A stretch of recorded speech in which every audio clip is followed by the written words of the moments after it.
Because I got you coming in good. Can you say something?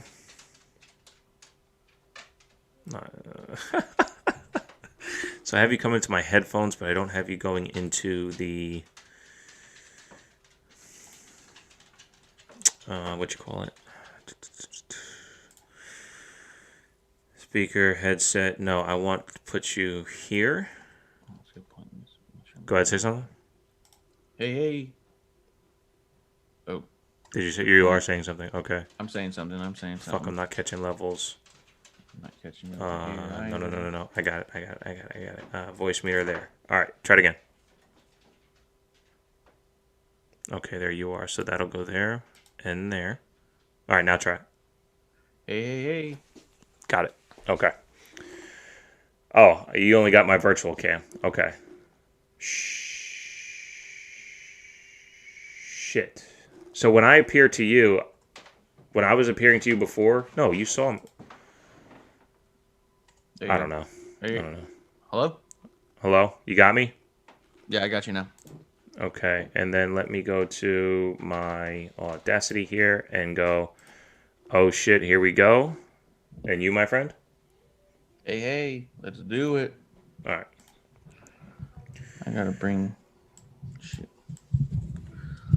Got my gains on top. All right, so I'm good on recording both ends. I will raise you just a little bit there. Okay. Done. Dope. Okay. And then I'll just trim. Press record on Audacity, and that'll go as it goes. Does this sound less roomy now? Does it sound you're less great. of a room? Yep, sound great. Cool. I adjacently watched Smackdown last night, just to say. You didn't watch it? I adjacently watched it. So it was on TV while you were doing completely other things? Yeah. I had a buddy come over and, we were talking about some things. And then, Gotcha. Yeah. And then we're like, oh, let's watch Falcon and Winter Soldier while fucking wrestling's on. I'm like, ugh. All right. I don't want to be too much of a nerd and say we can't watch comic book shit because we have to watch wrestling. So, but I watched a lot, and then you can kind of walk me through. I took more notes last night than I have in a long time, so we should be good. Dope. All right, let's do this. Oh shit! Here we go. Terrible Wrestling Takes Podcast live with @RefMarsh from @Wrestling on the Rocks. Here to talk Smackdown FASTLANE preview. Check me out, twtakes.podcast.com, twtakes.podcast.com/twts for all your terrible wrestling teas. @RefMarsh, say hello. Hey. What's going on, man? I am @RefMarsh. The show is @WOTR the show. We are gonna do this. I'm gonna do this as like a backup. A buyback? This is a buyback for us. Yeah. This is a buyback because my stuff's only going live now, so I'm gonna have to like cut in an intro real quick. So whatever. So it's all good, But yeah, this is a pay-per-view buyback. A little special something for coming by, hanging out. Fucking A. I just want to make sure. Down on Twitter. Nice. Kofi Cup. Hysterical. Kofi Cup. It's so good. It's a stack of pancakes, dude. I love it. Nice. Did mine go live? I don't even know if mine went live. I love doing this stuff. You were live. Hey, there I am. Yeah, it's dope. Live oh, it looks dope, too. Yeah, before I even clicked live, producer came out going like, "You guys are live. I can see you." Yeah. And I was like, "I haven't fucking touched live. any buttons." So here's the Matrix. That's what it looks like on my screen. Yeah. So, nice. All right, dope. Nice. Well, yeah, man, I'm excited. Fastlane is actually coming together pretty well, or came together pretty well. It's not exactly, the storytelling version of what you would want a pay-per-view to be, but a speed bump has turned into basically like what Elimination felt like is what this feels like leading into it, right? Like we're gonna get a dope SmackDown for a pay-per-view. You know what I mean? Yeah, I think so. Yeah, there was a lot that happened, and I think more wrestling shows should be this. I'm feeling like writing is getting back to the way that it used to be, where there's a theme of the show. It is a TV show. Yes. So has wrestling involved in it. You know what I mean? A lot of. Oh, you know what? I don't have my restream chat up. Go ahead, I'm sorry. Yeah. I like. There's something that's opening the show that sets the tone for the show. It gets the show going, and then something threads through the entire show that gets called in at the very end, keeping you hooked. You know what I mean? Yes. There's a lot of wrestling shows that just drop that. They do segment to segment, and the thread they have is from week to week, but not throughout the show. You know what I mean? So it's like you really could watch a segment and then say, well, I don't need to watch anymore. That was the characters. That's the storyline I like. Right. This SmackDown this week, Raw this week, they've gotten really heavy back into the way of we're going to be tying it all together. So it's a good television show on top of everything else.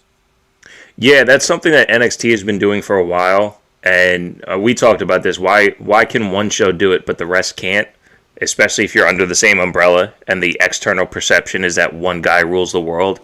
You know, if they're all vintage shows, then why is it that SmackDown's telling better stories than a Raw would, or why does NXT seem like a more complete show than either one of the shows? And I think what we're getting now, because it kind of started with the whole Bobby Lashley thing, really, as far as even Raw keeping it tight together. They were threading through the show without forcing it at you. Because remember when they used to, like, well, here's Drew, not necessarily Drew, but, you know, the champion would open the show, and then 15 minutes later they got a promo in the back, and then after the next segment, here's your champion again. They just show you the champion over and over, and it was gratuitous. Now they're filtering the stories together, layering them together real nice. I used to point that out on my show.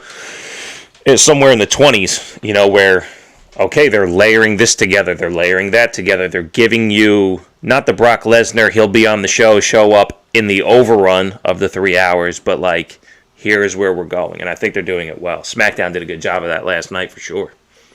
Yeah, they did. And as we're setting up and getting ready for Fastlane, I'm starting to think, because I had said it before, I believe it was episode 1, we talked about how Fastlane was starting to feel a lot more like a speed bump and less like a stop on the road. It's starting to feel like it's really setting up for the future. We're starting to see even more stories that are not being blown off at Fastlane. I'm starting to think we might get another Mania that is a love letter to the fans, which I feel like every so often Mania is just a whole bunch of here's what you guys really want and we know it and this is how we're going to pay it off. Because the other thing is, so many fans get mad that every single segment on every single episode is not exactly how they want it or exactly what they want, the way they want it. Right. If you go back to WrestleMania 35, yeah. A lot of the build up to that people were very upset about and did not like. But when you watch the way that every single match paid off during that Mania in and of itself, it was a complete love letter of saying, here you go. Now you're invested in literally every match. It was fantastic.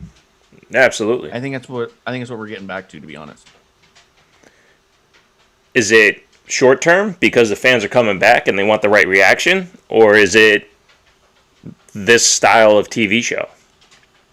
I think that for one, with the fans coming back, they definitely they miss the fans. I think this is their love letter to the fans to say, hey, we miss you. Look at what we're doing for you. You know what I mean? But I do think that it's also seemingly cyclical. I think some Manias don't seem as much of that as others. But I also think that that's just kind of how storytelling is. Yeah, I think besides match layout, I think WrestleMania Orlando was kind of that way too. Mm-hmm. That they kind of gave us what we wanted, and even, you know, I mean, if they did it today, shit. You know, that was the one with the Brock Lesnar Goldberg match, and they gave it time, and nobody wanted Brock Lesnar to keep it. It was the Hardys came back and they won the tag titles. The fans pushed Naomi to win the title on the main show instead of the pre-show. Yeah, I thought they did a great job at that Mania as well. Even Bailey retained against Sasha, Charlotte, and Naya, and I think that Bailey went in there with a lot of support behind her. Yeah. Most women, because that was her first Mania, right? Yeah. It was her first Mania. It was a big moment. So, like, I agree. There was a lot of moments in WrestleMania 33, and I think we're gonna get a lot of moments this year too. To be honest, as we fly through. And it's setting up real nice. It's setting up real nice, and to get the surprise Nakamura Seth match for Fastlane, because I mean we just skipped Cesaro, didn't even put him on TV. It was like, fuck it, how do we get a great match at Fastlane for no reason, and the fans not complain? You know, like that's. Well, I don't think it's no reason. Well, let's talk about SmackDown. You want to break down SmackDown? Yeah, let's do it. Let's see. So it opened up with Sasha and Bianca cutting a promo on each other in the back. Yeah. This is going real weird for me, man. I'm going to be honest. Yeah, I agree. This whole Sasha Bianca thing. And here's the thing. I saw a few people complaining, not the least of which just in time to 11. Oh, shoot. We got somebody. Was that? It's Mrs. TW Takes. No, we got B Whiskey in mine. All right. Well, the Mrs. says that you're low. Back in the day. I'm coming in real low. Yeah. Let me see if I can boost your audio on my side. You know what? I don't think I can. I can boost you in the audio version. I can't boost you on the video version. That's weird. On my side, I see myself coming in pretty good. Well, you know what? I was facing away. Maybe this will be better. Because I was trying to read some stuff. But B Whiskey coming through saying what's up. I believe that is a good buddy of mine from almost another life, as you might say. But nice. So happy to see him come through, man. Cheers. Just in time in my Twitch chat goes, oh shit, what did I do now? Yeah. Oh yeah. Yeah, just in time's he's got a little bit of show heat. No, yeah, it's my buddy from back in the day. He's like, I know nothing about wrestling. I'm just here because Marsh is the best guy I know. See, fan of the show, big supporter. He's our number one. I'll trade in just in time for a B Whiskey any day. I'll trade a lot of things to be a whiskey any day. That's a good point. But yeah, Sasha Bianca, man, it's really hard, and it's kind of the one thing I've stayed away from on Twitter talking about is Sasha and Bianca, because there's so many people out there who are trying to tell you that this deserves to be main event, it deserves to be all this thing, and you know, I would love it to be. I get it, the historical context. I saw a lot of things just from the race standpoint, right? I mean, we're not afraid to talk about it, but there's no slighting the two of them because of what they're capable of doing. We're not slighting them for any other reason that the performance is lacking. And it may not be their performance. The story itself is fucking dumb. Don't put the two of them next to each other. You know what I mean? Like, yeah.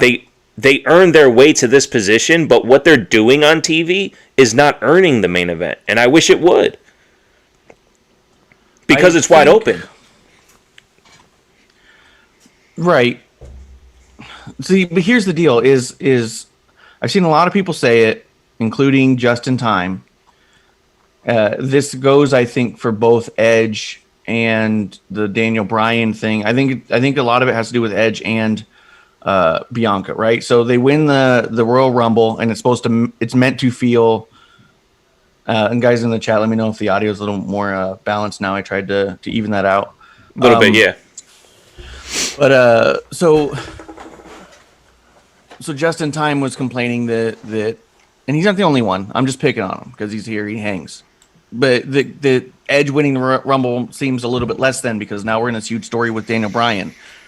We were talking about how Bianca and Sasha has felt really weird and flat, and it should be the main event for social reasons and for support of women's wrestling and all that. And I get that, but I think that there's a certain balance that I think that a lot of fans are forgetting, that the story used to be You won the Royal Rumble. You go to the main event. That was it. Everything happened in between was things that were getting in the way to muddy that water. That's exactly what we're getting right now is classic muddying the water for Edge. Because Edge wants Roman because something about Roman was rubbing him the wrong way, right? He doesn't like Roman's attitude. We haven't seen a ton of Edge versus Roman promos at this point because Daniel Bryan's in his way. And so he just kind of keeps coming on as like a almost secondary note of like, hey, dude, quit fucking with my thing here. I want a thing. As far as Bianca goes, I think they're trying so hard to make it. They've overcomplicated it. When the story just needs to be, it only needs to be that Bianca thinks that the SmackDown Women's title is the title for women in this company. She just needs to talk about the prestige of it, the history of the SmackDown title. She needs to be obsessed with having the title. They don't need to have some sort of rushed together, muddied down blood feud that involves some random dude and Bianca coming off like an asshole talking down to Sasha every week. Right. All that needs to be, this is a super simple story. I won Royal Rumble. It's my dream to take you off your mantle because you walk around here thinking you're the boss, and I'm letting you know that no one bosses me around. That's it. I'm knocking you down a peg because I want that title. I want that around my waist. I want that pay bump. I'm new in town, but I'm top dog now. You know?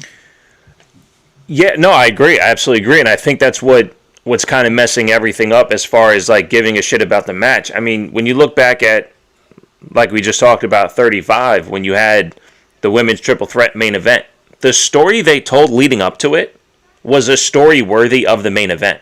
The match shit the bed compared to the story. The story itself was way more intriguing than what we got in the match. The match was still good, but it wasn't what at least I was expecting based on who was in the match plus the entire story. This match this leading to this match, we haven't quite gotten that story. You know, because the muddy in the water that we got with Ronda and Becky was Charlotte. And everything that happened to Asuka. Yeah, and so, okay, you get the deterrent to kind of, you know, reinvigorate you for that match. And it didn't live up to what I thought it could have been leading into that Mania. Because the story was so good. This story isn't good. And they're involving the tag team champs. And this is their second now.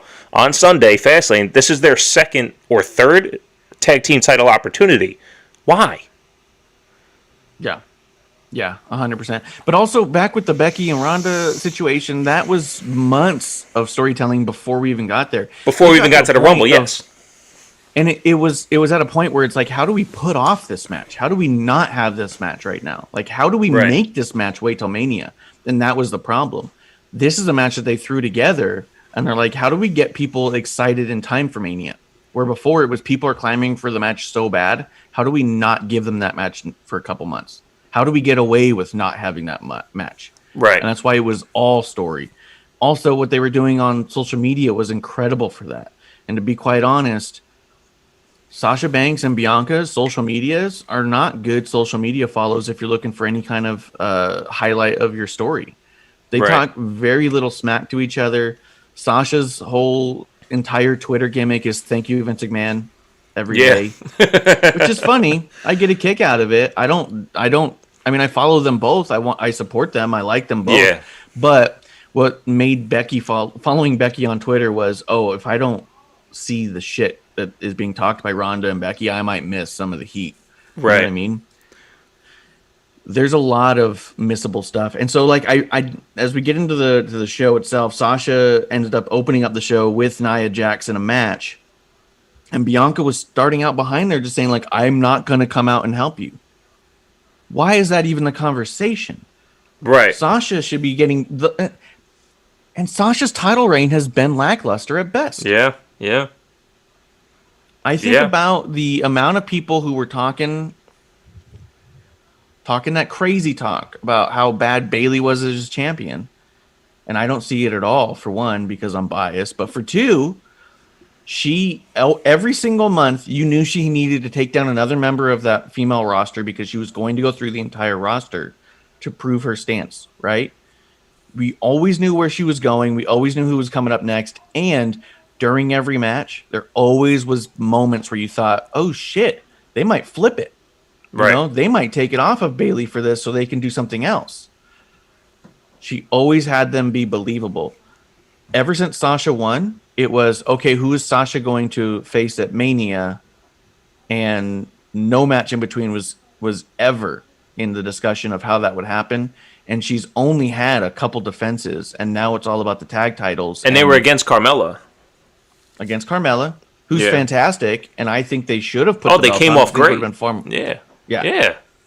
Had they built, even that story was coming to a point where it felt like, wow, we really might now get, because my problem with the Carmella stuff to begin with was the fact that there was really no story into the title opportunity, and then they started building the story inside the title opportunities, and we were getting some really good matches. Well, even the Sasha Naya match, which Naya, surprisingly, like after this match, I was like, holy shit, since TLC, when they lost the titles, Naya has been wrestling really fucking well. Everything she's done with Naya or with Lana and in the tag matches, this is probably the best Naya we've gotten. And for as much as she gets shitted on across the entire internet, she needs some props during this particular time frame. Because I thought the match she had with Sasha was actually well done, but in the context of storyline, it's not really doing anything for what we're getting, if that makes sense. Yeah. I didn't like that Bianca came out to support Sasha. She's all trying to, Sasha, you got to win this. Sasha, you got this. You got this. I didn't like after she said she wouldn't, right? She said she wouldn't. Then she does. And the whole thing is making Sasha look like even lesser than of a champion.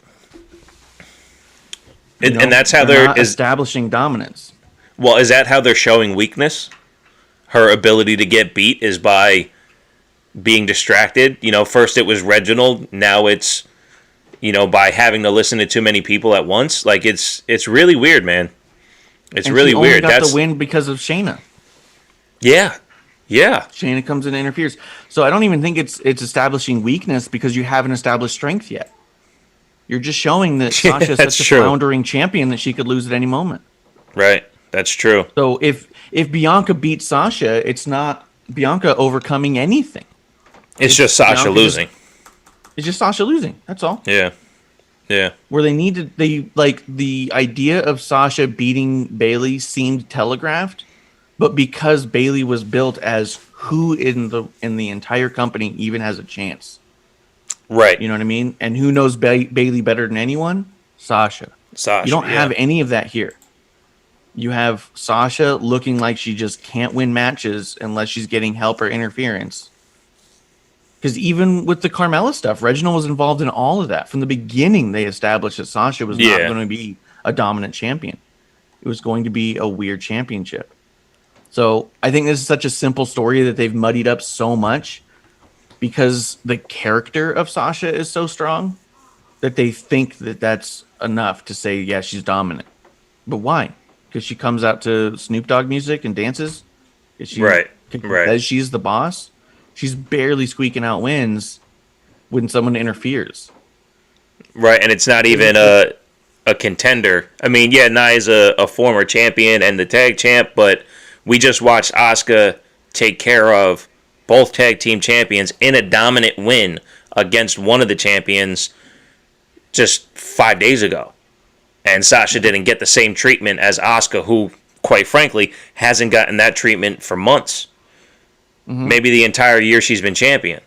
So I definitely agree with you that you have the ability, honestly, the same fucking way they did for Asuka, to do it with Sasha. Sasha is incredibly athletic. We all know her rap sheet. She is a fantastic performer. There's no reason she couldn't have gotten the same win and then just put it at Bianca and go, what are you going to do? Yeah, 100%. She should have dominated Naya in a crazy way. You know what I mean? It should have been like, holy cow. Naya, who in the past couple months pinned both of the champions in different tag matches, Right. And just gets absolutely the shit kicked out of her by Sasha, that would have made a statement. Right. You know? And then Bianca coming out at some point, Sasha could have easily, had the match in the bag, taken the win, and been like, "Why'd you even come out here? Right. Shouldn't you be getting ready for your match? Because you're next." Now, do you think maybe, one of these. Even though I don't necessarily go down this fantasy book road, but like in this particular context, do you think this is showing a weakness within wrestling the tag champs, so it's believable that they lose at Fastlane? Because it's such a weird storyline anyway that maybe we shouldn't even be spending this much time on it. That's a good point. They shouldn't be going for the tag championships. Well, yeah, especially what happened after the fucking Bianca Shayna match. Yeah, so let's talk about that because I was super happy about that actually. So at the end of because we'll just by the way, everyone, this is the pink TWT live in person, the pink one. Fucking love it. It's a good one. Yeah. Let's see. So after that match, and I even wrote a note here that Sasha's coming off like she's all hype. Like just the way that Bianca's like talking down to her each time, like she's trying to school Sasha, and Sasha's like not able to stand up for herself. It's like, what is happening? Right. Yeah, I don't understand it. And then when Bianca and Shayna go at it, Sasha's music hits. She comes out like she's gonna be by Bianca's side, and then laughs it off and walks back like she wasn't supposed to do it. Like, what was that all about? What was the question?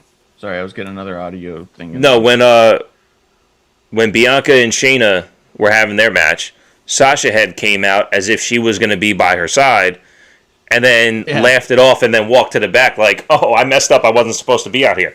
She looked the fool. She didn't look like she was playing a trick on Bianca like, "Oh, I'm going to be by you now." I'm not. She looked the fool like, "Oh, I guess I wasn't supposed to be out here, but my music hit, so I came out anyway." Yeah, kind of like a genie. You play the music, I appear. I don't know what to do. I wasn't supposed to be here. So they cut to a Shayna. There's a point where there's a Shayna Naya promo where Naya's getting all mad at Shayna, saying, "What are you gonna do about it, you idiot?" And Shayna's like, "I'm gonna go give Bianca the nastiest beatdown," which I liked. Let's see. So let's talk about the Bianca Shayna stuff. So we just get all the story out of the way. We'll go by storyline because the way this was intertwined throughout was so good that it was like all these. So Bianca and Shayna have a match. Sasha comes out and then Shinsuke goes, "You got this, Bianca. I'm gonna go watch in the back. I'm just gonna go watch in the back." And you're right. Part of it made her look foolish, but I do think that part of it was to. I mean, I guess some of it was supposed to be like in Bianca's head. Because that what ended up happening was Bianca gets her ass kicked. Right. So I think it was trying to show that maybe it's trying to show that Bianca might be too big for her britches. Bianca's trying to go out there and save Sasha, and I didn't need you. Because she didn't. She didn't ultimately use Bianca. Shayna went after Bianca, kicks Naya, and then Sasha gets the win. Right. And now Sasha can say, "I didn't need you. You didn't help my match. But when I wasn't there, you got your ass kicked by everybody. Right. You needed me." Right. Right. No, I could see that. I took it more as, I guess I read into it, but it definitely looks like Bianca needs Sasha more than Sasha needs Bianca when you're going for this tag title opportunity. And in the storyline, they're not giving. Like you said, they're not giving Sasha the level of respect that she is actually on. Character-wise. Like, this is dominant Sasha. This is 5 years ago, we want Sasha chance. This is who they thought she was then, Yeah. So we have that Sasha now, but they're not telling us that's who that Sasha is. 100%. She's coming off like she's hype. Yeah. And she's being carried by Twitter hype and stans and that idiot from the bump who just say she's the greatest because she's the greatest, but isn't able to point to much. So that's it. That's it in the disconnect. The character Sasha's playing is the performer Bianca is in the ring. The character Bianca is playing is the performer that Sasha is in the ring. Yeah. And that's why it's disconnect. That's why it's disconnect. Yeah. See, you talk about wrestling, you figure shit out. All right, what's next? Yeah. Let's see. I did like that Naya leaves ringside for no reason because she's frustrated for whatever. And then Natty and Tamina come out and they beat down Shayna and Bianca, who are only 2 left in the ring. I loved this version of Natty and Tamina. I like how they've been cutting all those promos saying consider them warned, saying that she's tired of lifting up the division and making everyone else look good. She's tired and that's of being the social media follow.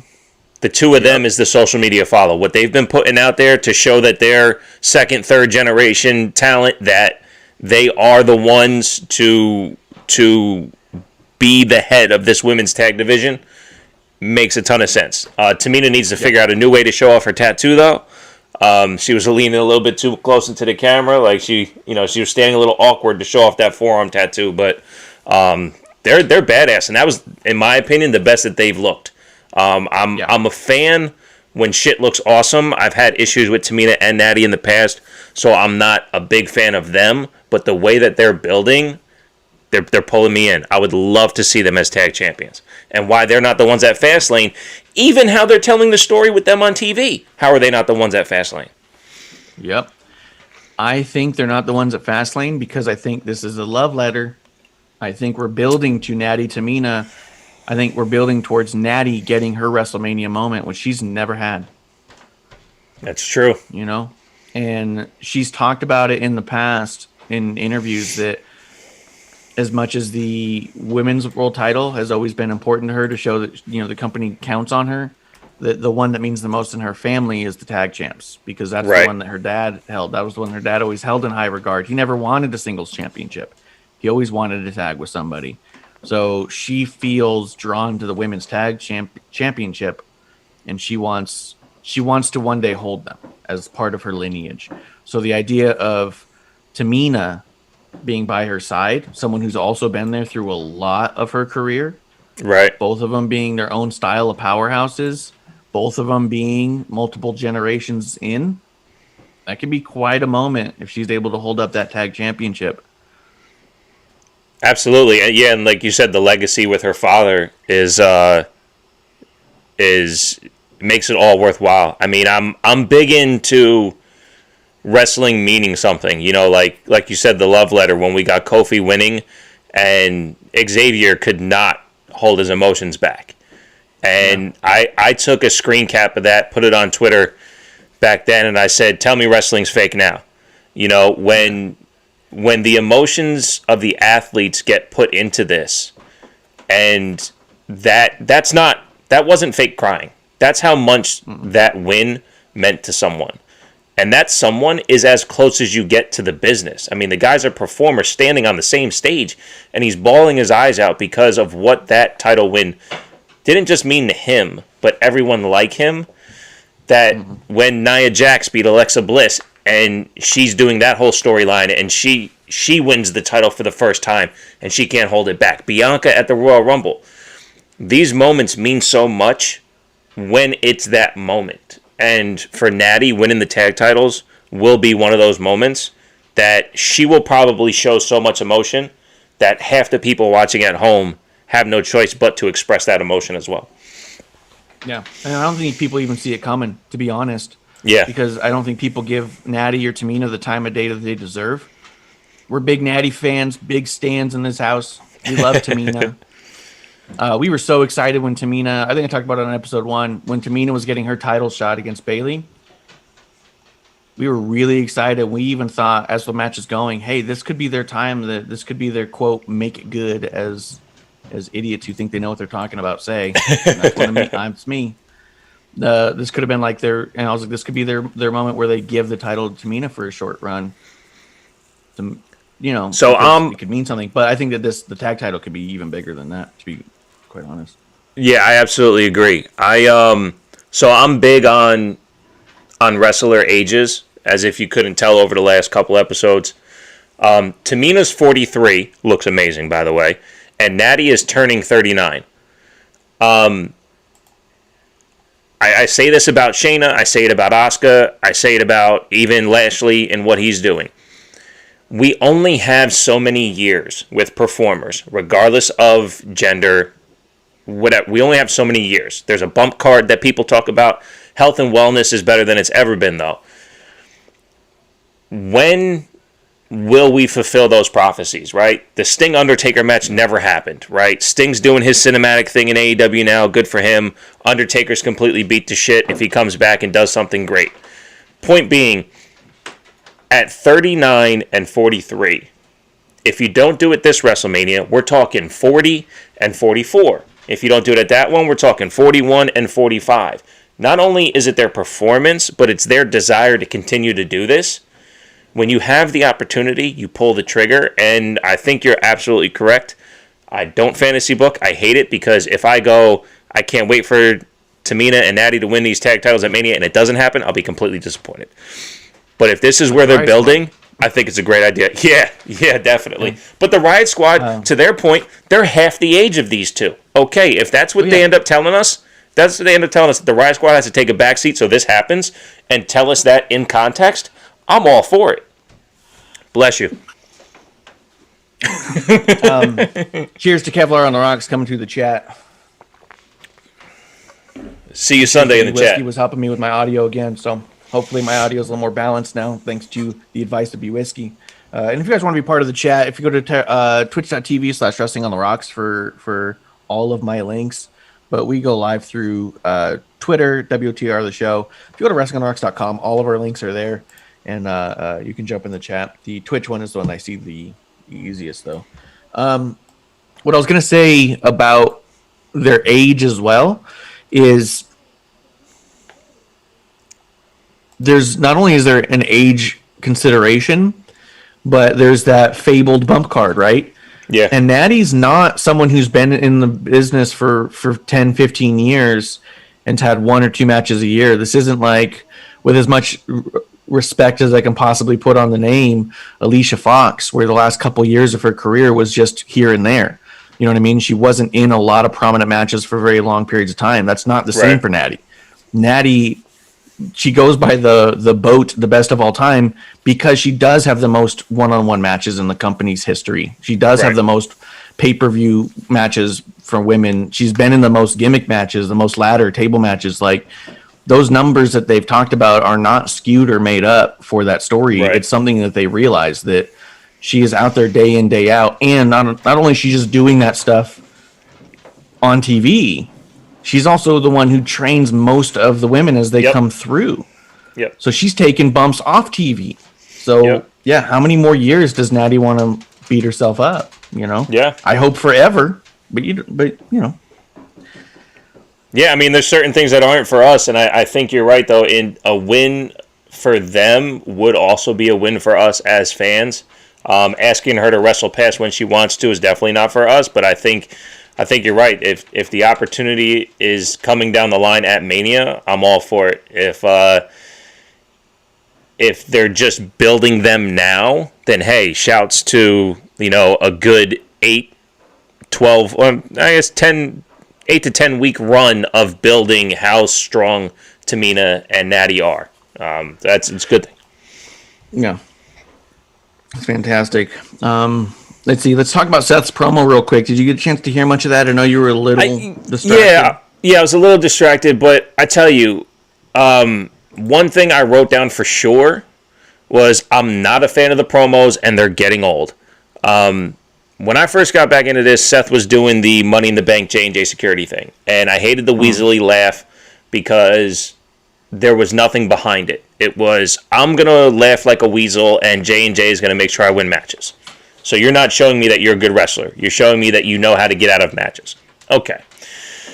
Now, this Messiah gimmick, which I love the fact, every time it says burn it down in the music, I love the fact that you pointed out, it's to work fans. It's amazing. Because you think he's going to come out in his old burn it down ways, and he's still the Messiah. It's phenomenal.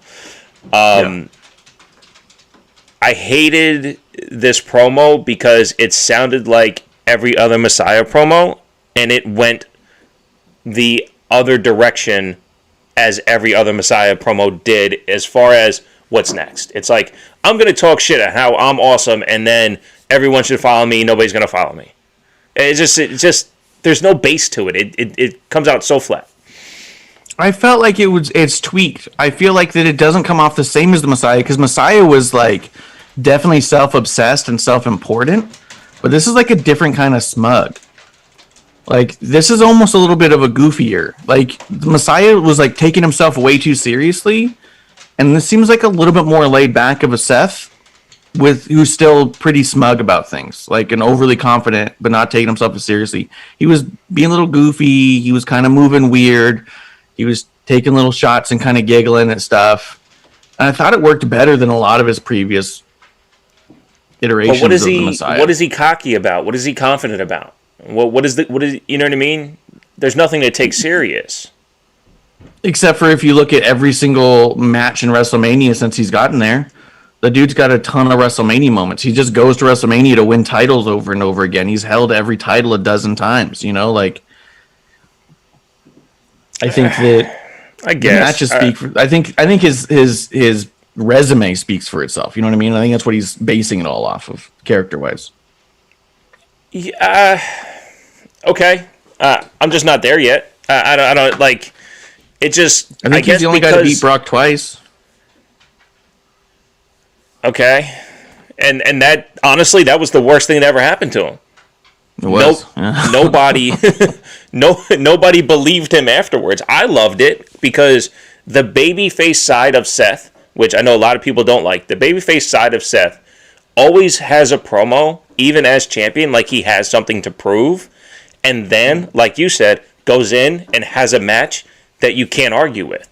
So, in terms of, I'm saying this to you, I am the champion, and I will prove to you I'm the champion, that Seth makes sense. This one, he'll have the match, or let's say everything that's happening with Cesaro, right? He comes out, he says, I'm all this, I'm all that. Cesaro gets the one-up on him. That's what I'm saying, where I don't feel the base of what he's talking about.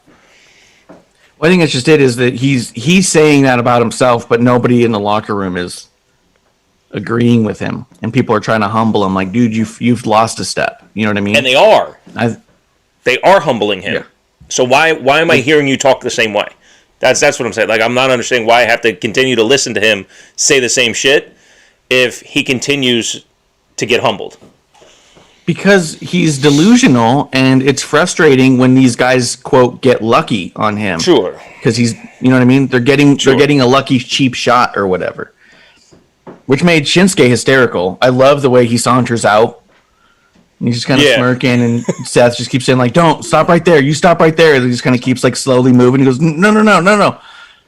The whole, come on. I think it's even funny the way that Seth is playing into the reality that we all know your spots, right? So we all know that when Shinsuke does that move, he's going to go, come on. So Seth was playing into it. He was like, don't do it. Don't say the thing. Right. Don't say it, you know? Right.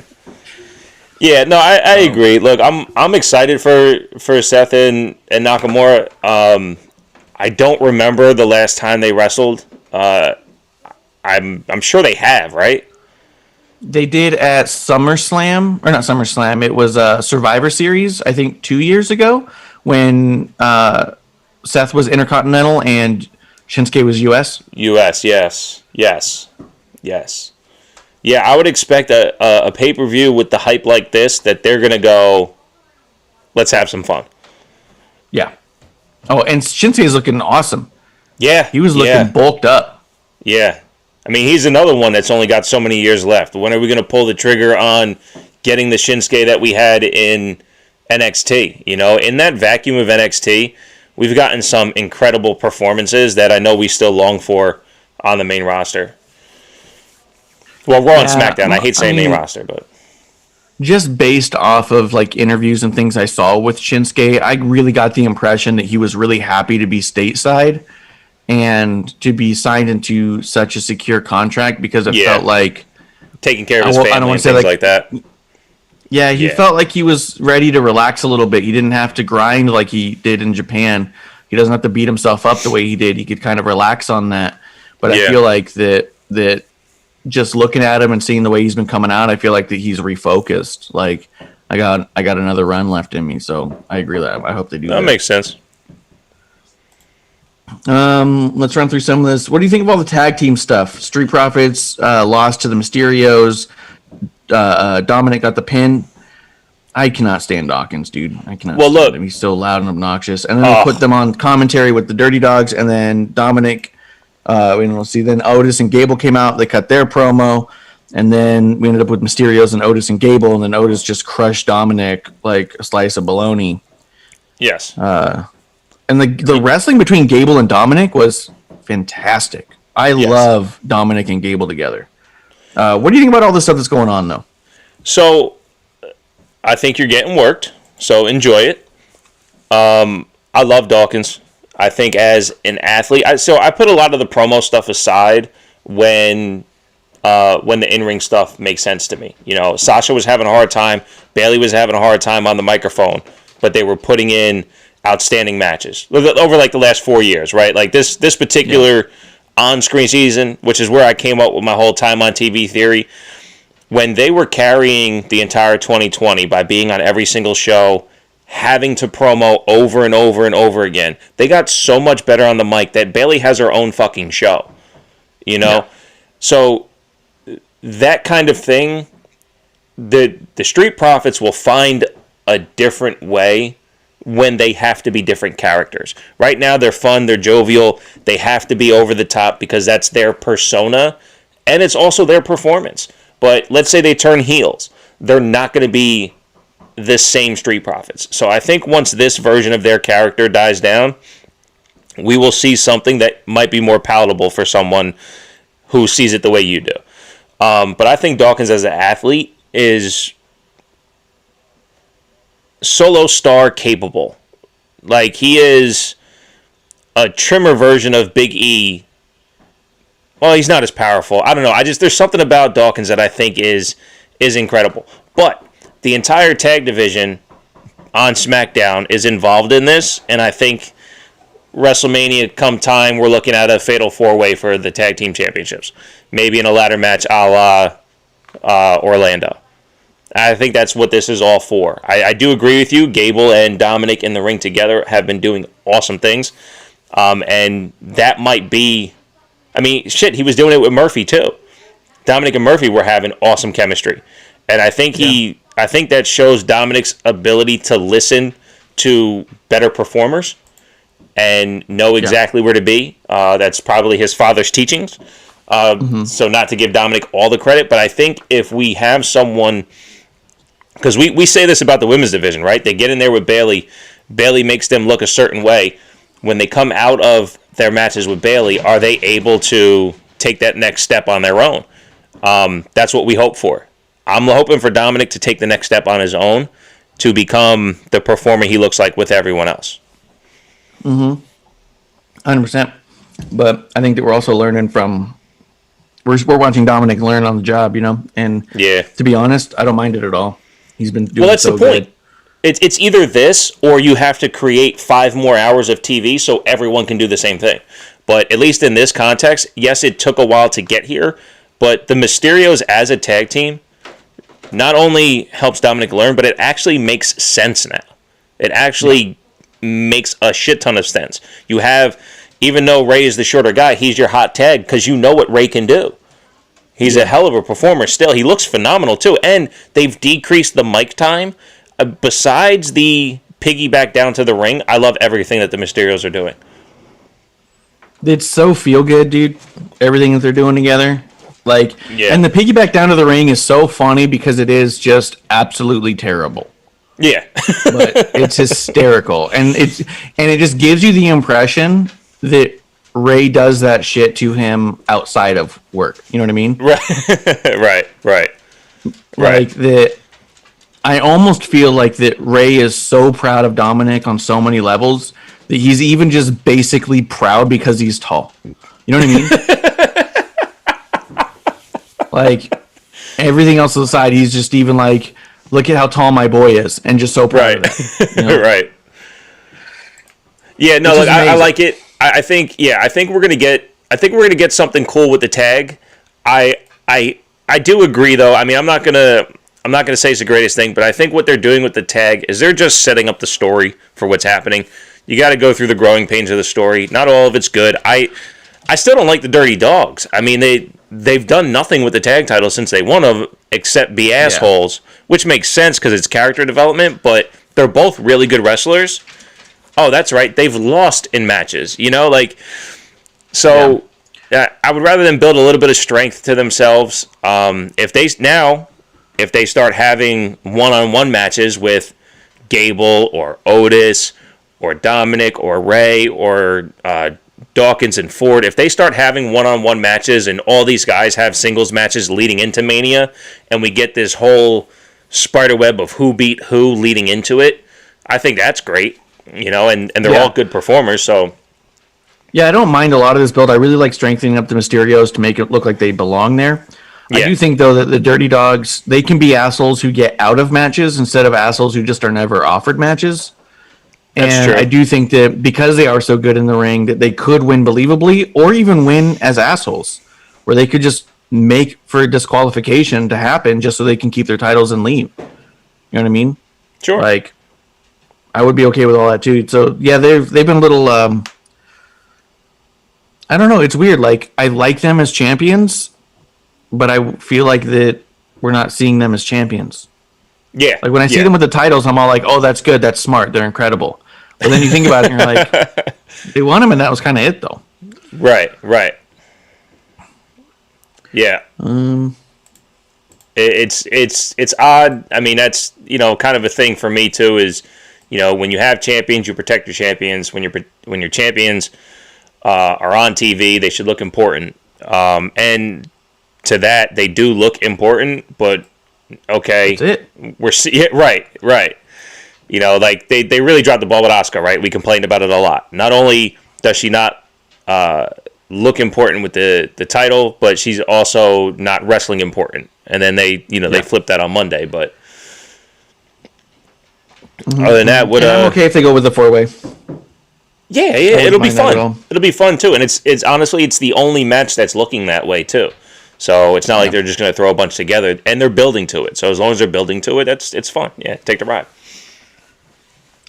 So I'm going to jump around a little bit. They did announce Shinsuke versus Seth. I do think that that's going to be really great because I think that that's just putting off the Seth versus Cesaro at WrestleMania, which again I think is just going to be another feel good moment.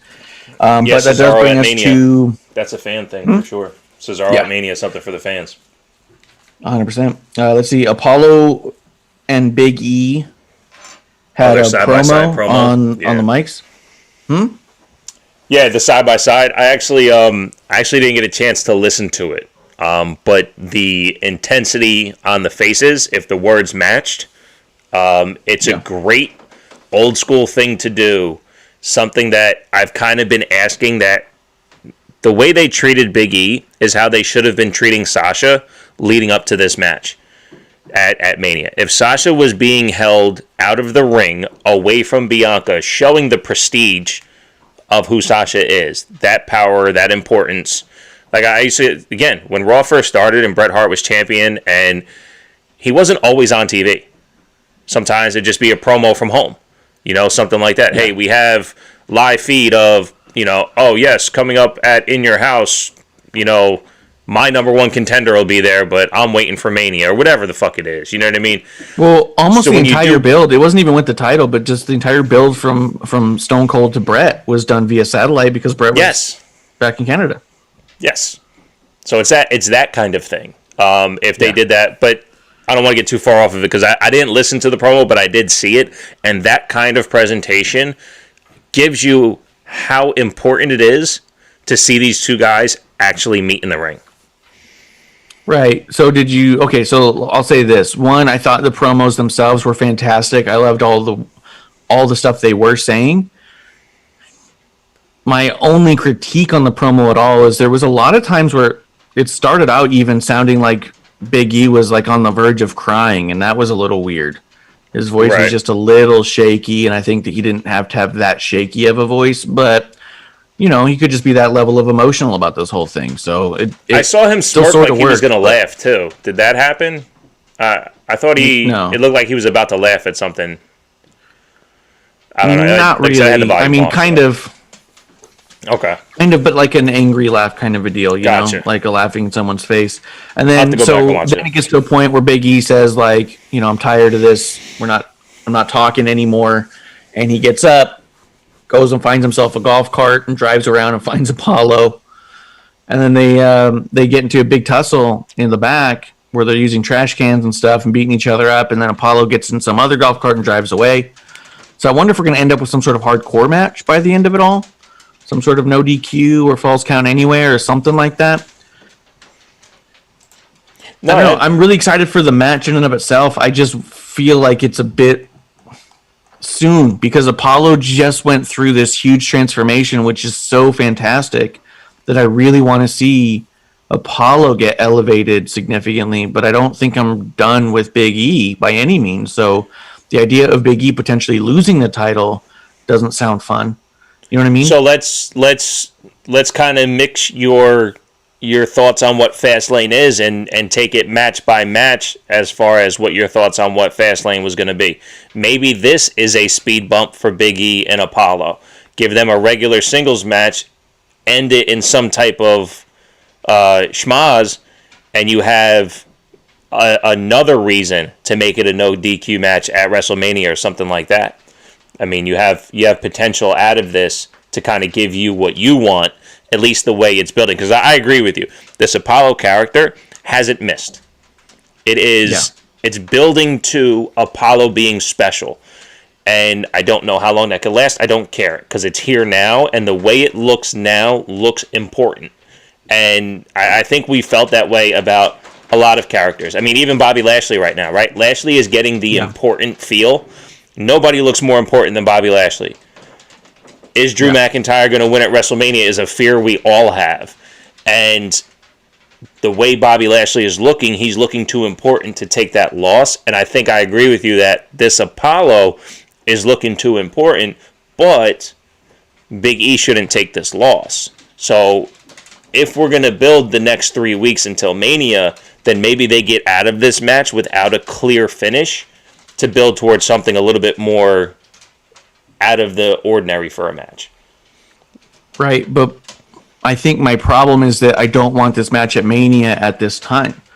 I think this Even is a Mania's too SummerSlam soon. match because I think that because they haven't separated.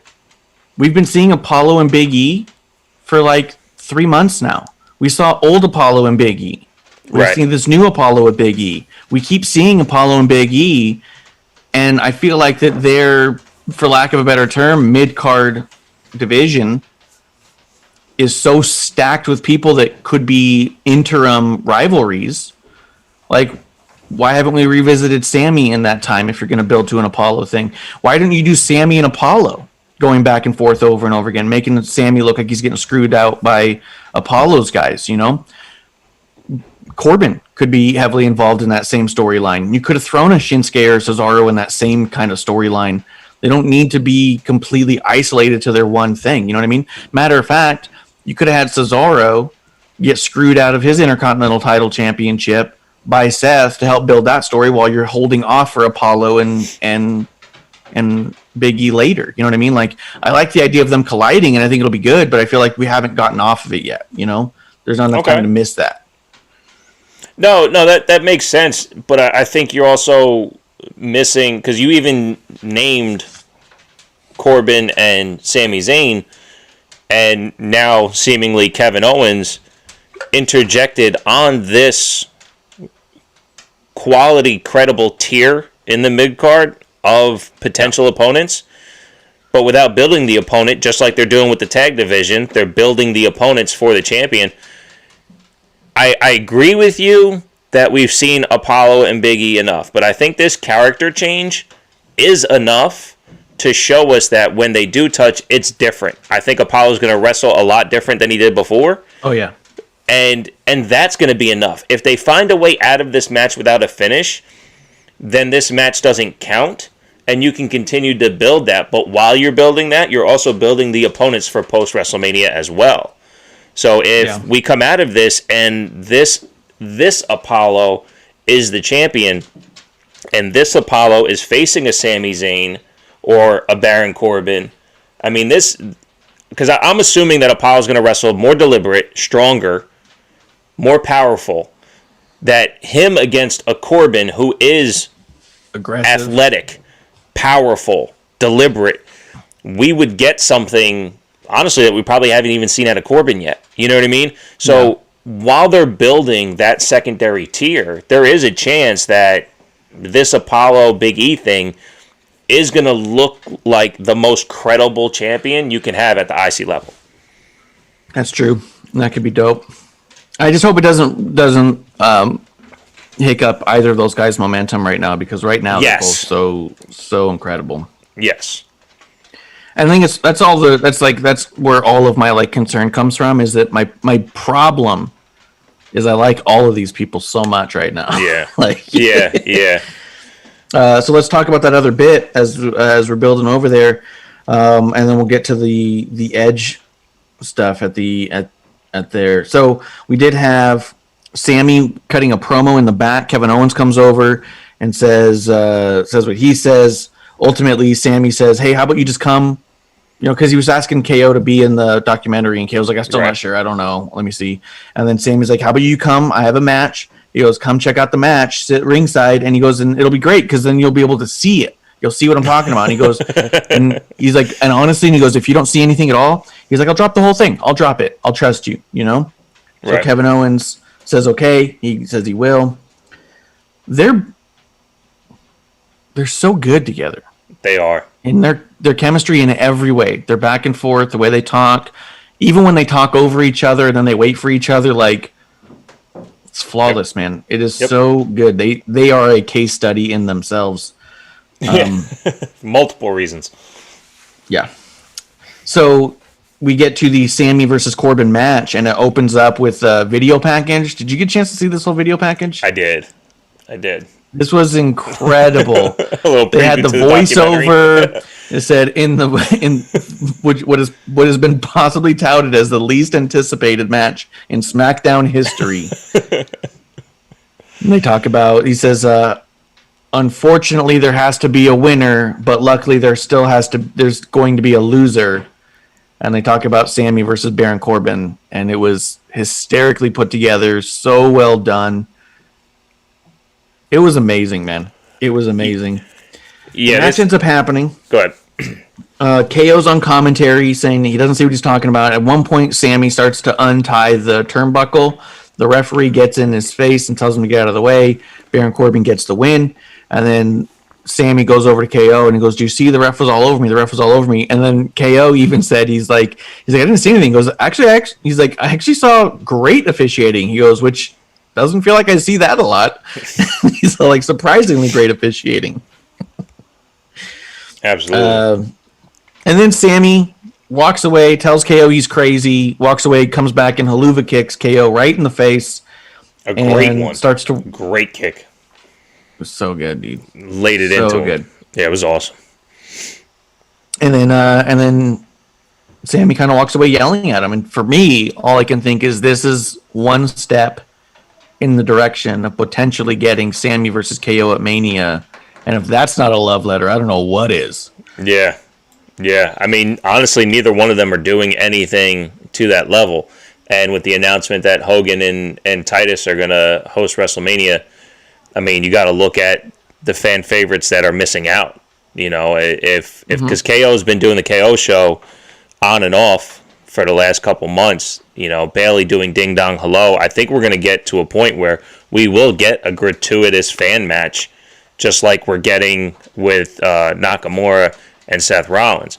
We're going to get that with KO. We're going to get that with Bailey. Bailey has no potential suitors, in her way anymore. I mean, even with Tamina and Natty getting tied up in a tag team, I mean, what's Bailey going to do?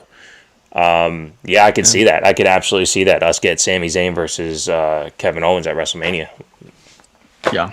And this whole thing was so perfectly put together. They even put on the WWE Network's Twitter, they put out a video, and I shared it on my Twitter. So if you follow me at Ref Marsh, you can see it. They did it was 2.5 minutes, almost 3 minutes, I think, where they were interviewing Sammy afterwards. And it was just, his fucking character work is so flawless. and so deep. He's not stuttering. He's not confused. He's not trying to figure out what he's going to say next. He is just a crazy person who's proving his point. And then at one point he goes, follow me. He goes, follow me, and walks over to Baron Corbin. And he goes, I'm not here to fight. I'm not here. He goes, we had our match. You won. He goes, I'm not even going to talk about how you won, whatever. He goes, you won. It's fine. He's like, but do you see what I'm talking about? He goes, do you see that video package? Corbin was like real quiet. He was doing great subtle work too, because he was quiet, nodding his head. And he goes, I bet you didn't like that, being called the least anticipated match in history. And he's like shaking his head like he didn't like it. And he goes, it's not even about you, man. He's like, it's not about you. They love you. He's like, you're Golden Gloves. You're 6'7". He's like, this is just what happens when you're lumped in with me because they hate me.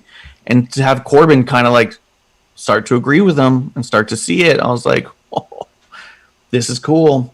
But like I said, bottom line, if this builds to Sammy versus KO, I am on for every step of the way.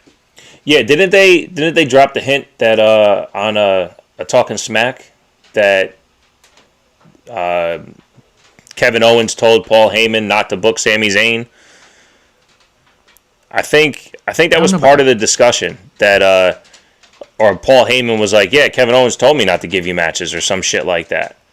I thought that was kind of part of what was happening. But I don't watch it. I just kind of heard that happened. That's kind of like something that happened on your show on Thursday. You know, you see something on Twitter, then you say something, it's completely not true. Yeah, pick up a Pointless Aggression t-shirt at But yeah, no, I mean, look, my first house show, Kevin Owens and Sami Zayn were leading up to, for the last time ever. And they went 7 minutes, and I was severely disappointed because I wanted them to go about 85 minutes. You hear it all the time. When you're friends, it's the best wrestling partner you can have because you take care of each other in the best way. You're also willing to serve yourself up to your friend more than you are willing to do it for anyone else. I love their chemistry together. I love everything they do together. You know, when you have a friend that you're that close to, you can talk in shorthand. You understand where they're coming from when it's their sense of humor, all that. And they get that and deliver it on TV in a way that's so seamless. So I'm all for it. I'm all for it. And I do think both of them have said in multiple interviews that their dream WrestleMania match would be a one-on-one against each other, you know? Sure. And they keep telling us like, what's left for you? What do you want? What's your big goals? I think they've always had a one-on-one with each other at Mania. So again, like feel good moment. I think amazing, you know? Sure. I'm super behind it, and I love every second of it. And I think that Sammy's character work is next level, man. He's on a different level. Yeah. You know? Yeah. No, you called me out on it in the beginning, and I wasn't willing to wait for it to build the credibility that it has. But it's just because I like seeing him in the ring. I would rather him be a heel and build this character while wrestling than spend his time yelling without wrestling. And, yeah, I didn't want to wait. But now that it's here and he's doing both, I'm all on board. It's just he's so good in the ring, and he has the ability to make other people, like everything he did with Braun Strowman to help Braun look fucking incredible. Yeah. That if he was honestly, if it was that opponent and doing the conspiracy gimmick, it makes sense, right? Why do you keep putting me in a match against Braun Strowman? I keep getting my ass kicked. Even when I get the upper hand, I'm still getting my ass kicked. What do you have against me? That's the kind of thing I'm talking about. Like, if you want, show me the conspiracy in the ring. And then he tried doing that. So I get it. Where it's at now, the character work is absolutely flawless. And I think that part of I think why I like it so much, the journey we've had, is because it's been a little by little as we go. And so it's just been this constant build. And I think for me, the reason why I've been totally okay with not getting these matches after match is because things we've already said. Ages are getting up, bump cards are getting filled, and I can get any 5-star match on any given night. According to Meltzer, we're having 5-star matches 3 times a week now. You know what I mean? So if we're having 5-star matches every week, I don't need to see a great wrestling match anymore. There's too many great wrestling matches. Now every match is incredible.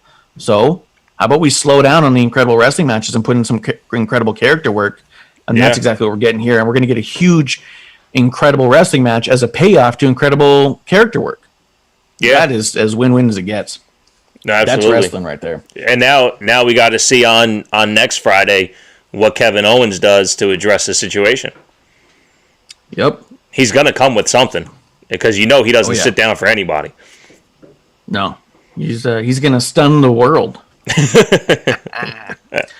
Let's see. Let's wrap up SmackDown with the Edge thing that intertwined the whole story as well. Edge had a promo in the back talking about... He was talking about how he hadn't been on SmackDown. You said what? It was my least favorite one of his since he's been back. Because I get it, the whole nostalgia aspect, and he was talking to someone else. He definitely wasn't talking to me.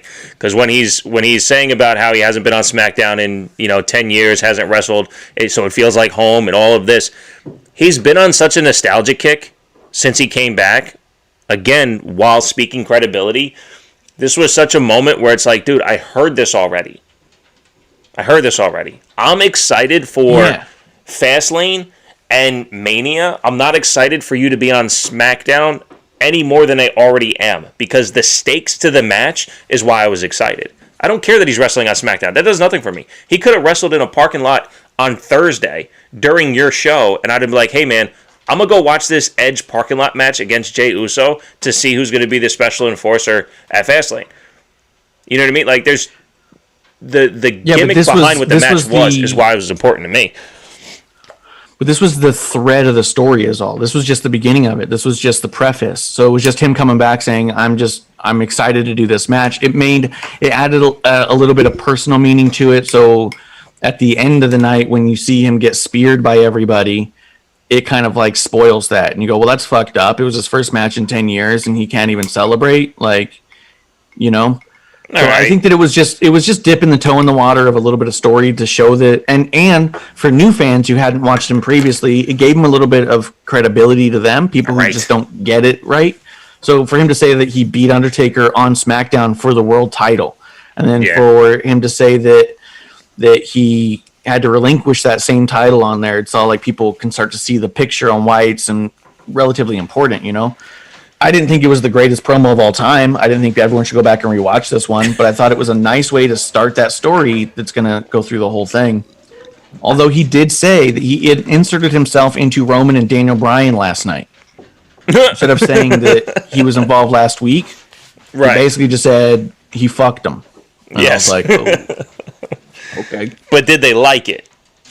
Yeah. And maybe that's why they're so fucking bent out of shape right now, dude. It's terrible. You're not good at this. Stop inserting yourself in what we're doing. Yeah, leave it, dude. That Edge had a video package later on where it showed 19 years ago him becoming tag champions with Hogan. So then they could make that announcement. Which, by the way, a lot of people are up in arms about the host being Hogan, liking Titus. I'll be honest, I've never once seen a WrestleMania host announcement that got me excited about anything. The host doesn't do anything. They come out, they open the show, they say thanks for coming. There's usually one spot somewhere in the middle where they make some sort of little comment for about 30 seconds, and then that's kind of usually it. Gronk was the most involved host of all time, and there was no one in the fucking arena. Well, the New Day did good too. The New Day wasn't bad. They had a couple came out spots. Once. Just the once? I thought they had a couple on there. Maybe it was like 2 or 3, but it was like just. I hear you though. Fine. It definitely doesn't mean a lot. People don't like Hogan because of the racism stuff, and I completely understand that. I get that. Titus has spoken out publicly several times that he doesn't agree with Hogan's apology, and him being a black man in the WWE. He has stood to his ground when it came to Hogan, at least when he's asked about it on radio or interviews and stuff like that. So I understand the backlash from that aspect. The only thing I can say is that they're in Tampa. They are the two most Tampa guys who don't wrestle that are associated with the WWE. That's the only reason why I could see them doing this, and that would be the only reason why I'd be okay with Titus agreeing to do this. If this was in Dallas and Titus still felt the way he did, and I'm sure still does, I don't know Titus, but I would imagine if he didn't accept the apology before, he doesn't accept it now, that he wouldn't be taking this step. I know again, from listening to interviews, how much Tampa means to Titus and everything he does in the community, that for him to have this opportunity, I don't think he would let it go. That means more to him than anything else. And it's not setting it aside or anything like that. This is him focusing on Tampa, in my opinion. I don't know, though. So anyway. Yeah. 100%. And I don't know. And I mean, I really like Titus. I don't care about Hogan one way or the other. Yeah. I don't rabidly hate him. I don't adore him. I wasn't a Hulkamaniac when I grew up. Anytime I've ever heard of his name being brought up, I just was just like, oh, okay. I mean, I liked the NWO when all that was happening. I'm not going to pretend that wasn't a thing. But at the end of the day, they're like, oh, this is who's going to host. And I just kind of kept scrolling. I didn't even think twice about it just because the host never matters. It's never much of a deal. So I would say that I agree with all of that backlash you talked about. I don't understand the amount of conversation about who they think should have been the host or who they want to be the host. I wish this was the host. Like, why is that a topic? Like, I don't care who the host is.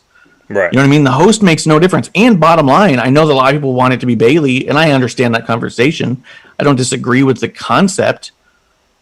But kind of like what you were saying, they're active members of the roster. Why would I not want them in WrestleMania as opposed to... Like, when Alexa Bliss was the host of WrestleMania... Yeah, I think she just opened the show. I think she just opened the show with Hogan, and that was it. I don't remember her doing anything else.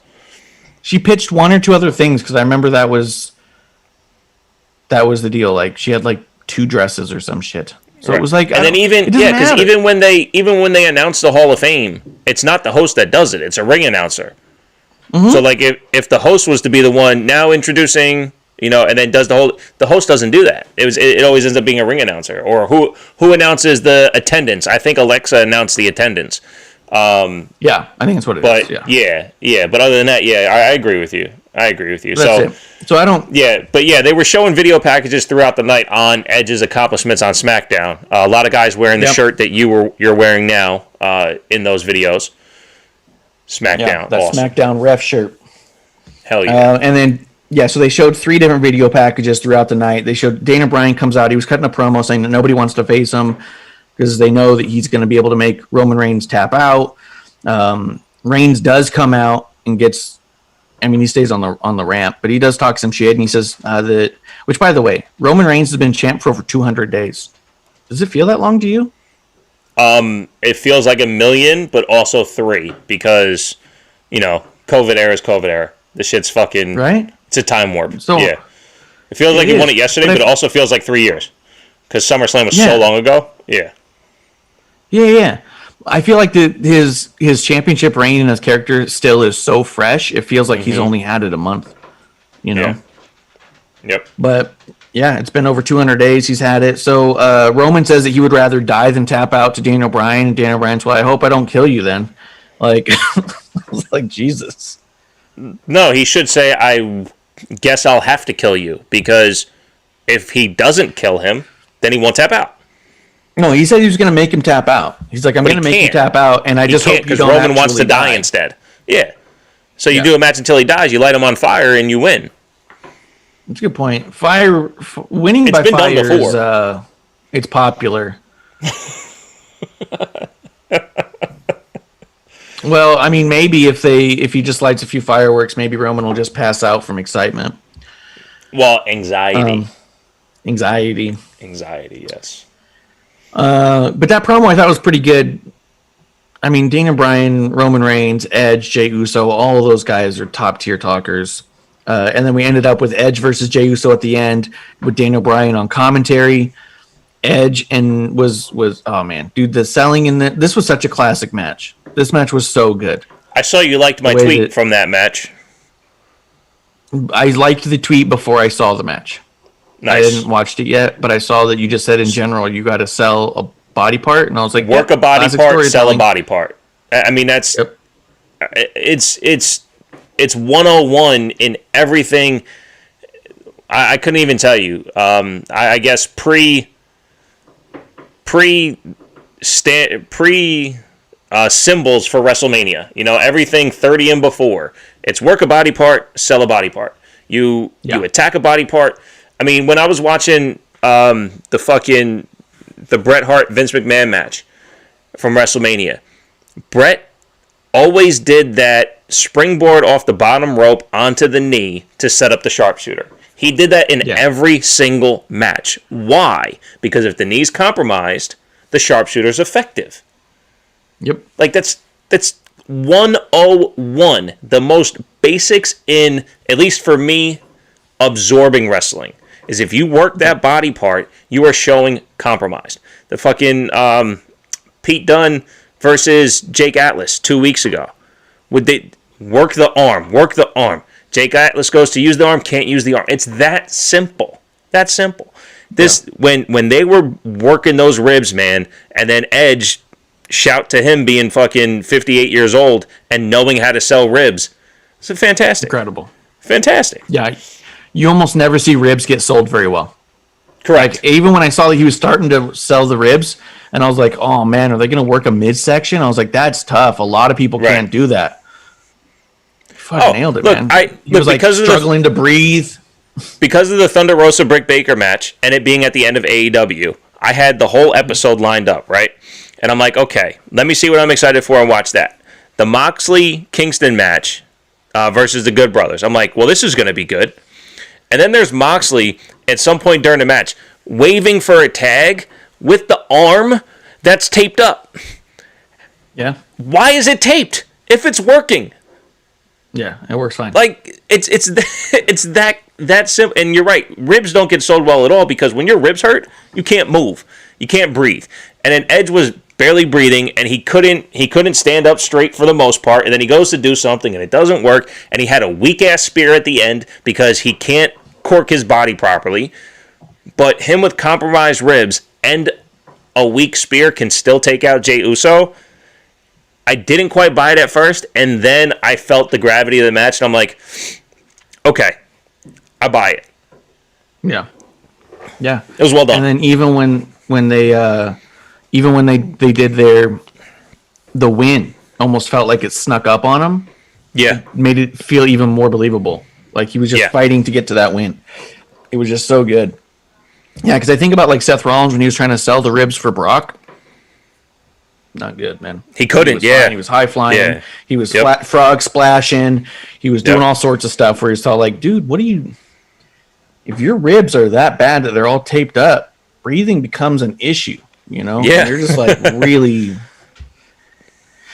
going through it. But it should definitely be sold better. But no, I thought the match was fucking great. I mean, and every way that Jay was breaking down the ribs was just so strategic in offense. It took him out of his offensive game plan because there was a vulnerable part of Edge. That just the match work was so great. So great. That's why I watch this shit. That's why I talk about it. Because shit like that is like, who Jey Uso is as a wrestler is not a manipulator of body parts. But he found an opportunity and he laid out the rest of his game plan based off of that without necessarily getting distracted. Edge is just good too. Like that's how good that fucking match was, man. So good. So good. And then even Corey started pointing out that Jey Uso was modifying a lot of the moves that he traditionally does to attack the midsection where they typically wouldn't. Yes, for instance, the kick, the enziguri. Yeah. Instead of kicking the head, kick the ribs. Fantastic. Yeah. That's what's called ring psychology. Edge was doing a bunch of stuff that was like focusing on the shoulder, you know, like yes. It was cool. Which the spear went up higher. Yeah. That's telling stories in the ring, people. That's how you lay out a match for believability. Yeah. So good. That's how you make it look like a fight. Yeah. Yes. That's how you make it look like two fighters. Not just a fight, but two fighters. Like, and not just like a street fight. This isn't a bar brawl. This isn't Sheamus just punching the shit out of somebody, which is incredible in its own right. This is like two combat fighters. Yeah, that was great. Having an exhibition. It was fantastic. Since we have Jay now in this position where he's lost a couple matches, has lost some credibility, they're not calling him main event Jay. In the grand scheme of things, without necessarily fantasy booking, does Jay have a place over the next 3 weeks? I mean, apart from being by Roman's side one way or the other, I don't see a standalone spot. So do you think that what we would end up getting is a triple threat at Mania and Jay being on the outside? I don't know that we're getting a triple threat. Maybe we actually end up with Daniel Bryan versus Jay at Mania. Well, the only reason why I don't bring that up is because we've had it so many times. Now, we do know it's going to be great. Will it be a no-holds-bar? Will it be a cage match? But we've already had a cage match. You know what I mean? So what could we get from them that's new? I mean, they could work it in a different way because they're both that talented. I just don't know if we haven't seen something that's worth seeing at Mania between the two of them. If I've got the proverbial pencil, as it were, I would say that if it's at all possible, bring Jimmy back and make it a tag match. I don't know who you throw Daniel Bryan with, but you have that kind of work itself out, and maybe it's a surprise return, maybe it's an old friend, maybe something along those lines. I mean, it could be that Jimmy and Jay are teaming up on Daniel Bryan after all this, and Daniel Bryan needs to get a friend to help him take out the Usos at Mania, But I don't know. Okay. I don't know. Yeah, that's why I don't fantasy book, but because I definitely don't want to look past this match because I think this match is going to be really fucking good. But to take Jimmy out of the or Jay out of the equation just doesn't make sense. So just because he's not going to be the special enforcer, I doubt he stays away from this main event. I just don't know what's in store going forward. I'm excited. I would hate to see him left out of this in a significant way. Being by Roman's side during the championship match is not what he's earned during this time period. He's earned something a little bit more special than that. And it showed just in the match last night with Edge. He put on a fucking great match with Edge that he is more than capable of. And honestly, just because Edge was selling for him doesn't mean that Edge carried that match. The entire moveset of Jey Uso, the entire ring chemistry they had together was fucking fantastic. He earned something special at Mania, if not in anything that match. I agree.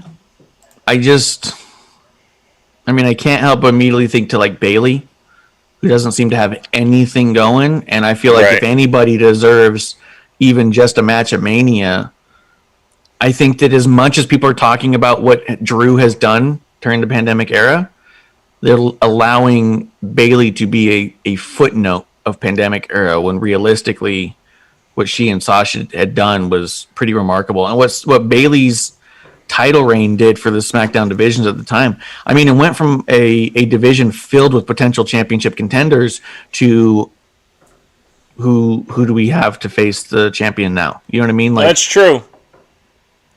That's true. So, and they didn't build it before they walked away.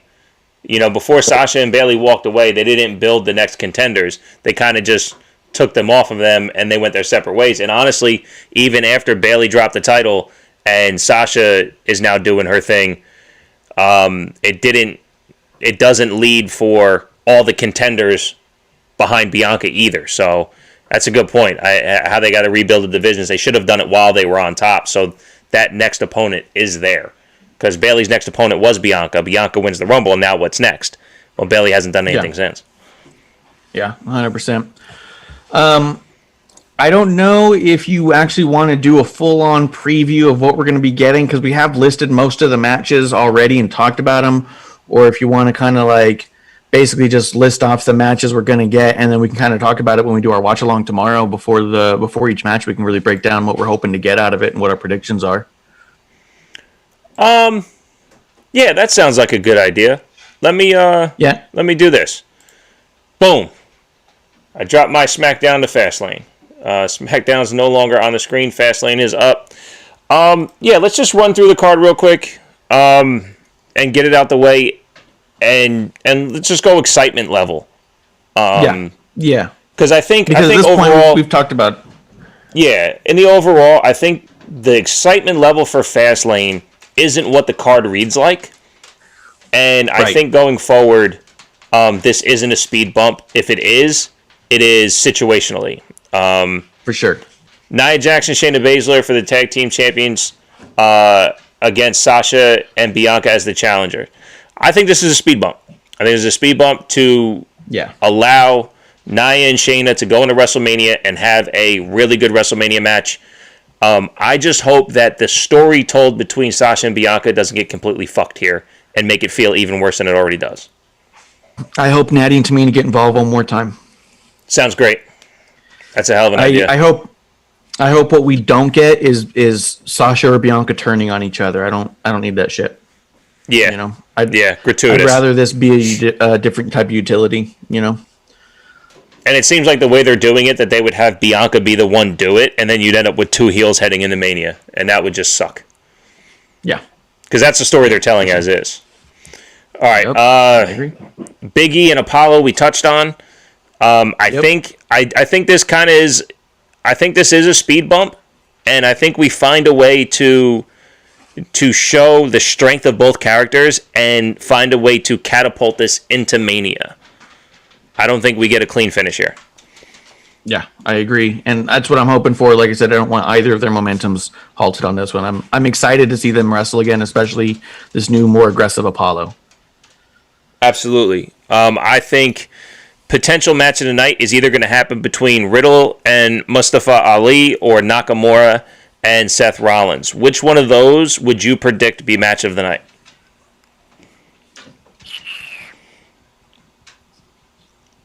I mean, my gut wants to say Seth versus Shinsuke, but I think that Mustafa's got a lot to prove, and I think that he's willing to prove it.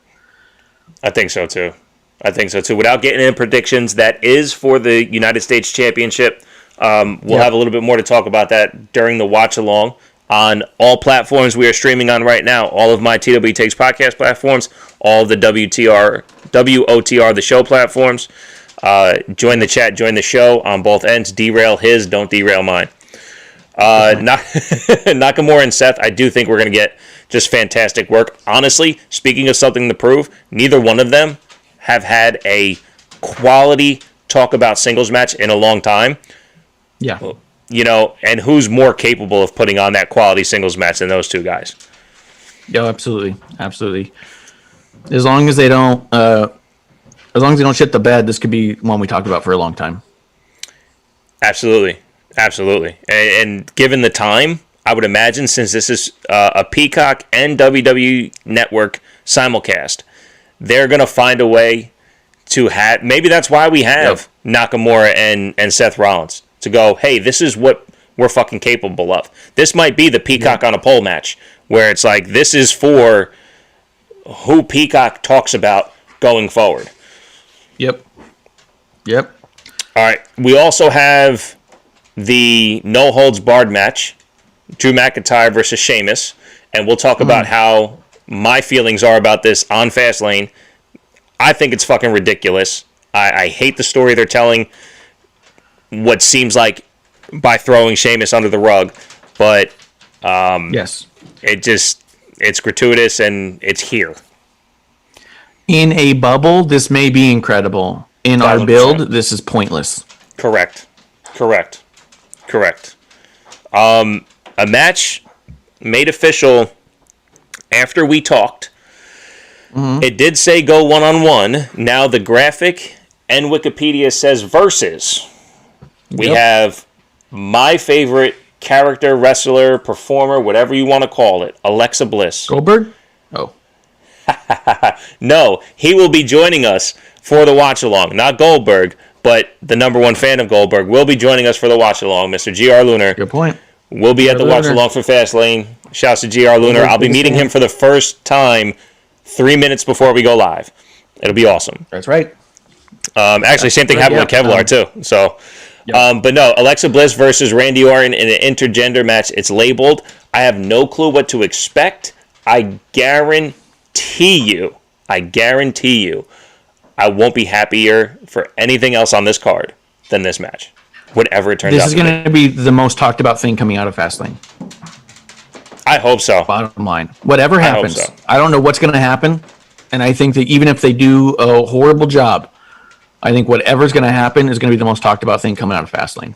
Yeah, I think where we are now, because, I mean, my disgust for The Fiend getting set on fire is, again, like the Sami Zayn thing, where the character of Alexa wasn't built like this before the Fiend got set on fire. The character Alexa built afterwards. We had glimpse. We had a little bit of this, a little bit of that, because she was the sidekick in addition to what Bray Wyatt and the Fiend were doing. It being just Alexa since TLC on, holy shit. She has been carrying Raw for 3 months. She has not missed once on Raw.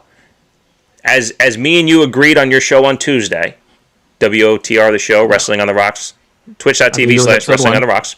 It was episode 1.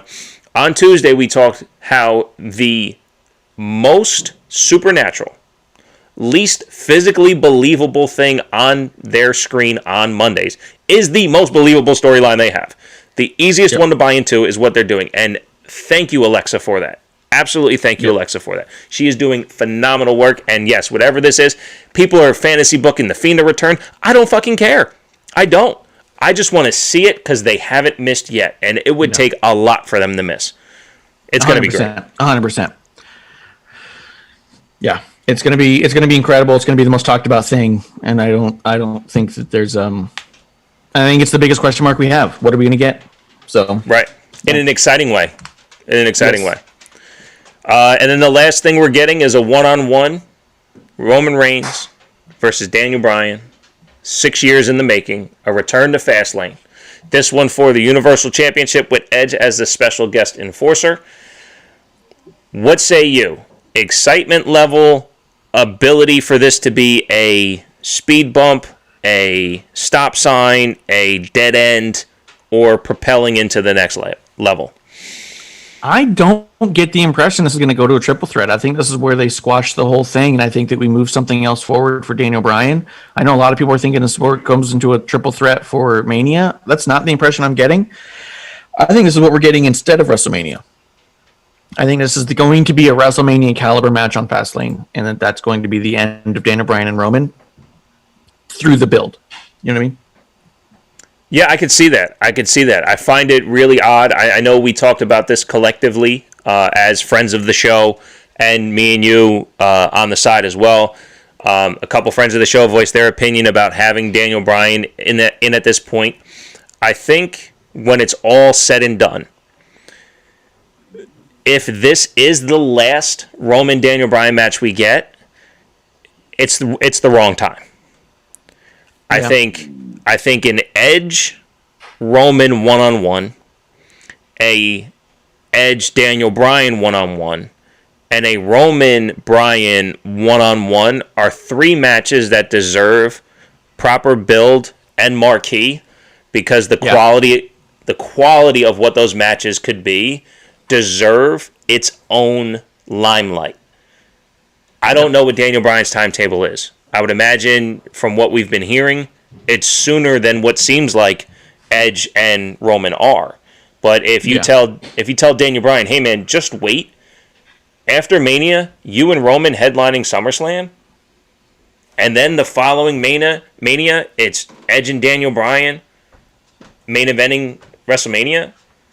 Like that, those builds would just mean so much more than having an incredible match.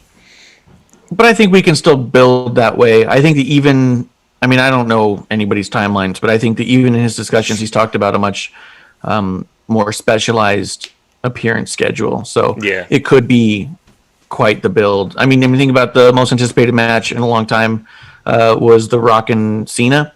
Yeah. And The Rock was just showing up every couple months to cut one promo, and that was it. You know what I mean? Right.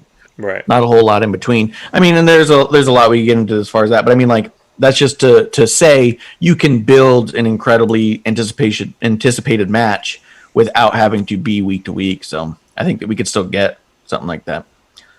That's how I feel about that. Yo, the only other thing they did announce on the show, but is it not on their website? Braun versus Shanel Mack. It's not on Wikipedia. It's not on Wikipedia. I did. You know what? I remember them saying that. Yeah. Did that come up with a graphic and everything? They came up with the graphic, but I remember a couple of days ago somebody saying that it was off of WWE.com, and I didn't check WWE.com. So we'll probably talk about that during the kickoff tomorrow. I think that if we do get this match, I don't think this is... I think what I would want out of it is I think I would want Shane to take the loss, and I would want him to come back on Monday with Dabo Kato and potentially build Yeah. towards like a Braun and Dabo match for Mania. Sure. But Sure. that's all I want out of it. I mean, anything else is just going to be gravy or slime, as it were. Which was well done. If you want to hear our thoughts on that, listen to the Tuesday show from this week, which I thought was awesome. I had a great time. Always have a good time coming on an episode 1. Yeah. As well, also have a great time doing watch-alongs, which is tomorrow for Fastlane. Get your tickets at www.twtakes.podcast.com. Your ticket is clicking the link to join the show on Sunday. YouTube, Facebook, Twitter, Twitch, as well as WrestlingOnTheRocks.com. If you want to plug your own shit there. Yeah, WrestlingOnTheRocks.com has all of our links. You can find us at WOTR The Show on Twitter. You can find us on YouTube, Twitch, twitch.tv/WrestlingOnTheRocks. Any of those places will be streaming live the drink along tomorrow with Bishop, me, and GR Lunar. So come on by, have a drink, and hang out, and we'll see how this thing plays through. I think they scrambled this thing together to make it seem real important at the last second, and I love that. Yeah. No, they put together a quality card, and whether, like you said, whether or not Shane and Braun are on there, it would be icing on the cake. But right now the cake doesn't need any icing. It's a quality card put together. I look forward to it.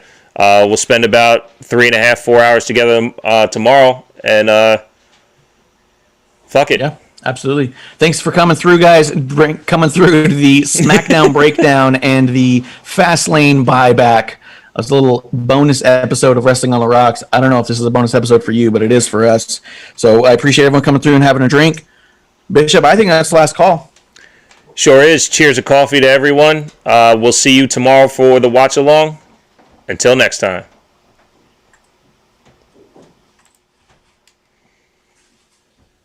All right, I'm splash page up. Cool. I'm.